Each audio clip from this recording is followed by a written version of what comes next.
আজকে একটা ইন্টারেস্টিং ব্যাপারে কথা বলবো। এটা হচ্ছে লাইভ এক্সপোজ ট্রেন্ড। মানুষ কেন করে, আমরা কেন দেখি? আজকাল কি যেন একটা হচ্ছে, কোনো কিছু হলেই সবার প্রথমে ফেসবুক লাইভ। মনে হচ্ছে আমাদের দেশে আদালত, পরিবার, বন্ধু সব বাদ, সোজা লাইভেই বিচার।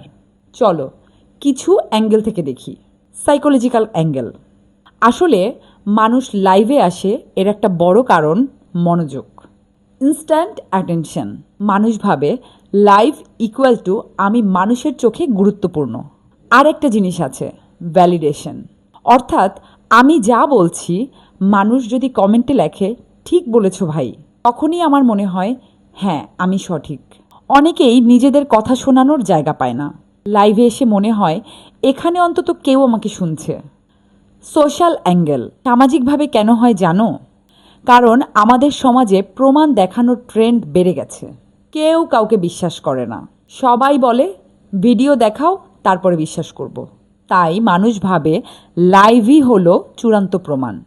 আবার অনেকে মনে করে যদি আমি লাইভ করি তাহলে ভাইরাল হবে, এতে অপরপক্ষ চাপ অনুভব করবে। পাবলিক প্রেশার ইকুয়াল টু দ্রুত বিচার। এখন আসি আসল ক্ষতি কী। একটু ভাবো, লাইভ শেষ, ড্রামা শেষ, কিন্তু ভিডিও বাতাসে থেকে যায়, স্ক্রিনশট থাকে, মানুষ মনে রাখে। এতে পারিবারিক সম্পর্ক ভাঙে, বন্ধুত্ব নষ্ট হয়, আর নিজের ভাবমূর্তিতেও দাগ লাগে। এখন আসি অডিয়েন্স সাইকোলজিতে। আমরা কেন দেখি?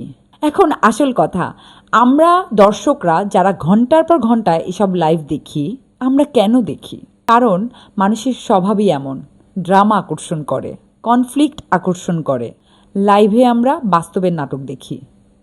আরেকটা কথা, আমরা কৌতূহলী। মানুষের ব্যক্তিগত জীবনে কি হচ্ছে তা দেখার মধ্যে এক অদ্ভুত টান আছে। কেউ কেউ দেখে এন্টারটেনমেন্ট হিসেবে, কেউ কেউ ভাবে জেনে রাখি, কেউ আবার খুব দ্রুতই নিজেদের সাথে তুলনা করে। যাক বাবা, আমি তো কম ঝামেলায় আছি। কিন্তু সত্যি বলতে কি, এই লাইভ দেখে আমাদের কোনো উপকারেই আসে না। সমস্যা আমাদের না, সমাধানও আমাদের না, তবুও দেখে যাই। কারণ আমরা মানুষ, আর মানুষের মনে গল্প দেখতে ভালো লাগে।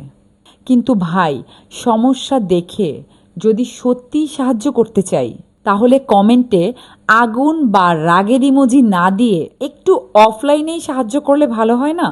আর যারা লাইভে যায় তাদের জন্য বলছি, স্মরণ রেখো, লাইভের রাগ 30 মিনিট থাকে, কিন্তু তার ছাপ থেকে যায় সারা জীবন।